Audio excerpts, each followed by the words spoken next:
Hi everybody, it's Will Harlow here, sciatica specialist physio behind Overcome Sciatica.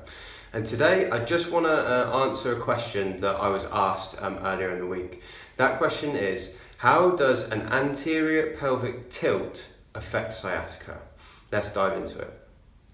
So first of all, we need to talk about what an anterior pelvic tilt actually is, and then we can talk about how that affects sciatica. So an anterior pelvic tilt is basically a position of your pelvis that just happens to be part of your posture, okay? It's when the pelvis tips forward. I'll show you a demonstration in a second. What we'll do is we'll zoom out, we'll have a look at me standing with my normal posture, and then I'm going to show you an anterior pelvic tilt so you can decide whether this is something you're suffering from or not. In this part of the video, I'm going to show you what an anterior pelvic tilt looks like, okay? I'm going to demonstrate an anterior pelvic tilt, and I'm also going to show you what a normal pelvic position looks like as well. As I talk through the anterior pelvic tilt, I'm going to show you where the tightness is going to be and where the weakness is going to be, and then we're going to work after that to try and get that better, all right? So, if you can see my pelvis here, okay? As I stand here, now for me, this is a completely normal posture. So what I want you to do is find the front of your hips like this, and you're going to find the bony points, and you're going to wrap your thumb around the back and try and find a bony point at the back here, all right? You should feel it just below your belt line, and you should feel your other bony point just below your belt line at the front, okay? If you're perfectly level, they should line up with each other this way. So you've got your bony point here, it's about level, okay? Right, so this is a normal standing posture. So this is no pelvic tilt whatsoever. Now an anterior pelvic tilt looks like that, okay? Can you see how my pelvis has moved, right? Can you see how my buttocks have stuck out further at the back? Can you see how I've got more of my tummy is poking out at the front? Can you see how my legs have almost shifted behind my body? And can you see how my back has become shorter there, okay? Because my buttocks have risen up towards the back. So if you try to find the bony points again, you'll find that the front one is way lower than the back one. Do you see that? So there's the front one. I have to go up and back to find the back one there. So this is an anterior pelvic tilt. From this position, I'm extremely tight in my hip flexors, which are these muscles at the front here, and I'm extremely weak in my glutes here because these are long, all right? These are clinging on for dear life now. They've been taken right out of their advantaged position, all right? They're long and they're weak. These are short and they're tight, okay? Now, the other area that's tight is my lower back. So do you see how, because these are longer, this is now shorter, all right? So I haven't grown. This has become shorter and it's pulled this up, all right? So my lower back is extremely tight. Now guys, if you're suffering from tightness in your lower back, it could be because you're in this position and you weren't aware of it. And now the other area that's long and weak is my tummy here. My abs, my abdominal muscles have become stretched because they've been pulled down. Where I'm normally like this, do you see how they're shorter? When I go forward, they're long and now they're weak as a result, okay? So as you can see there, the anterior pelvic tilt is when the pelvis tips forward, your bottom's sticking out, certain muscles are going to be tight and certain muscles are going to be weak. The reason we have an anterior pelvic tilt is because of a muscle imbalance. Some muscles are pulling too hard, some muscles are too relaxed, too weak, and not pulling hard enough. So how does this affect sciatica? Well, when you've got an anterior pelvic tilt, obviously your pelvis is rotated forward. Now what this does is it puts more pressure on the back part of the spine.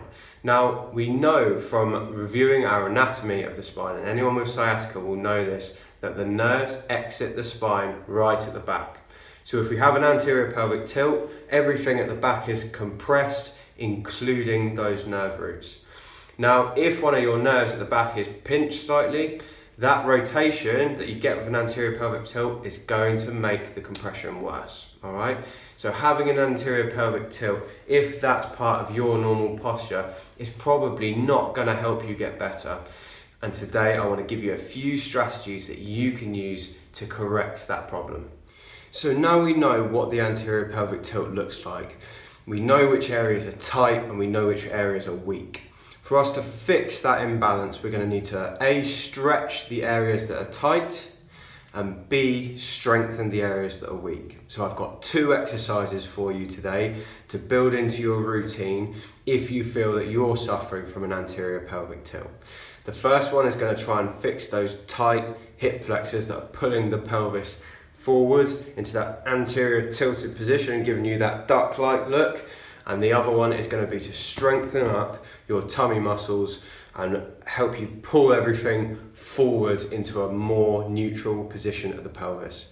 Remember guys, this is going to help you get better from sciatica. You can't just stay in an anterior tilted position if that position is affecting you, irritating a nerve root, doing whatever to your lower back, making you super tight. No matter how many stretches and exercises you do, is not going to fix it unless you fix this postural problem first, okay? So have a go at these exercises. They do take a while to work because this is an imbalance that has been going on probably for many years, but it's well worth the effort when it does work. Let's have a look at them now.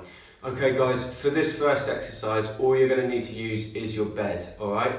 So this is the stretch for the front of your hips. And as you might see in the video, mine are personally pretty tight, so I'm going to get a good stretch out of this too, and I'll show you exactly what you need to do, all right? If at any time during these exercises you start to get worsening pain, you need to stop them and you need to choose some different exercises. If you're in doubt at any time, just contact me, okay? My email is in the comment section below. Here's the exercise. So you're going to set yourself up with 1 foot on the floor, and the leg that's going to be stretched is going to be back on the bed like this with the leg trailing, okay? You don't need to be too wide. Can you see I'm not that much of a wide stance? I could probably go a bit narrower if I wanted. And already just from this position, if I lean forward, I can't feel anything, but if I stand up straight, I'm starting to get a real pull there, all right? All the exercise is you're going to slightly bend the front knee, try and keep your back upright, and you're just going to squeeze your buttock on this side as if you were going to try and push the leg out even further. Keep your hips level, don't let yourself bend forward because that takes the stretch off. Keep yourself there, just squeeze the buttock and just hold, all right? And we're just going to hold for about 20 to 30 seconds. It's going to stay like this. You can put your hands on hips to stabilise. Keep yourself in that position like that. You should feel a pull here. This is where we want to feel it, okay? If you can't feel the pull, chances are you're either leaning forward or you're not bending the front knee enough and too far back, okay? So bend the front knee slightly, keep your body facing forward, squeeze the buttock. On the other side, it looks something like this. So again, foot on the floor, you're going to put your leg back like this, have something to hold on to if you're not quite steady, and then you're just going to lean forward, keep yourself upright, and squeeze the buttock. And I want you to put your hand on your buttock that you're activating and just feel it tighten up, all right? If you're doing it right, you should feel something in there activate. And the action to make the buttock tighten up is you're going to try and lift this leg slightly off the bed.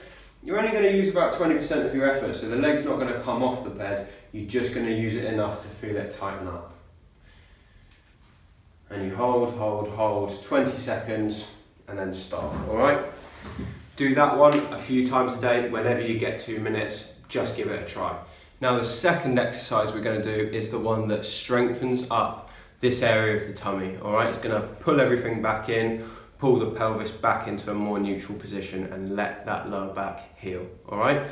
It's going to involve a little bit of an abdominal tummy workout, okay? It shouldn't be painful, like I said with the other one. If it is, just stop it and contact me or find a different exercise. Let's have a look at it now. So for this exercise, you're going to start off in this position. You can do it either on the floor at home or on your bed, it doesn't really matter.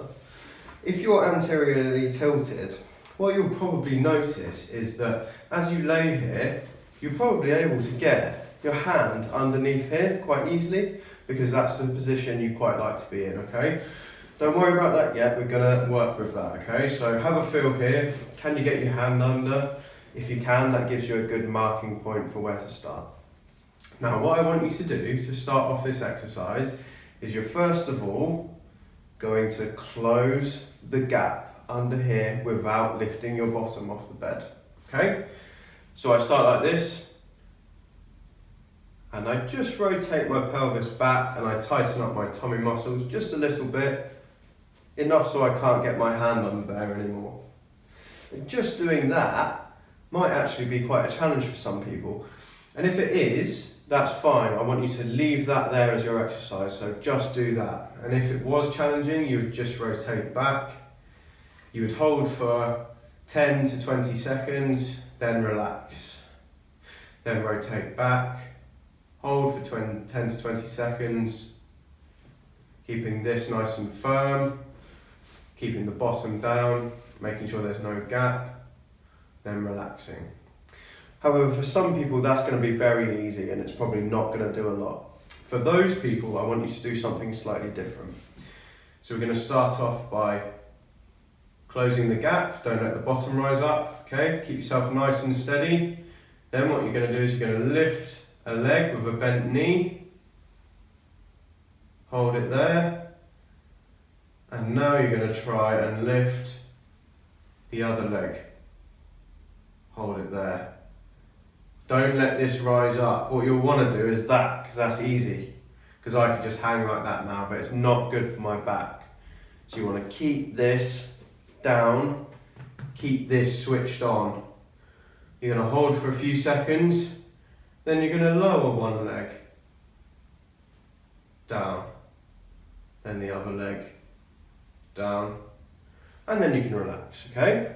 Now that whole process I want you to take around 20 seconds to complete it. So switch on, bring one leg up,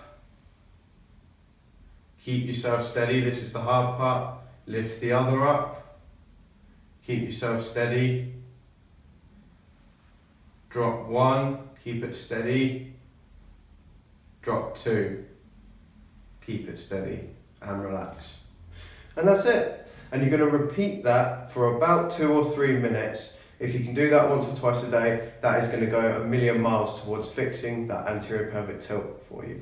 So there we have it, guys. That's how you fix an anterior pelvic tilt when you have sciatica. There are many other exercises you can use to fix an anterior pelvic tilt, but those are the ones that I've found to work particularly well with people with sciatica, and they tend not to flare up the problem. Give them a try and see how you get on. If you enjoyed this video, make sure you subscribe to this video if you're watching on YouTube. And if you're watching on Facebook, if you could share the video with your friends, that would be a huge help to me and help us help other people who have sciatica as well. If you want more tips, strategies, and a full 8-week program for how to get rid of sciatica, then you need to check out the Total Recovery Program.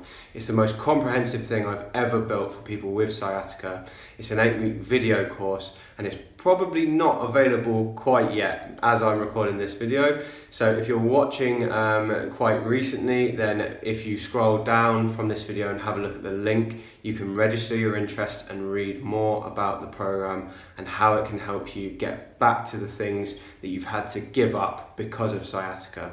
It can help you regain your independence, your mobility, and basically your zest for life.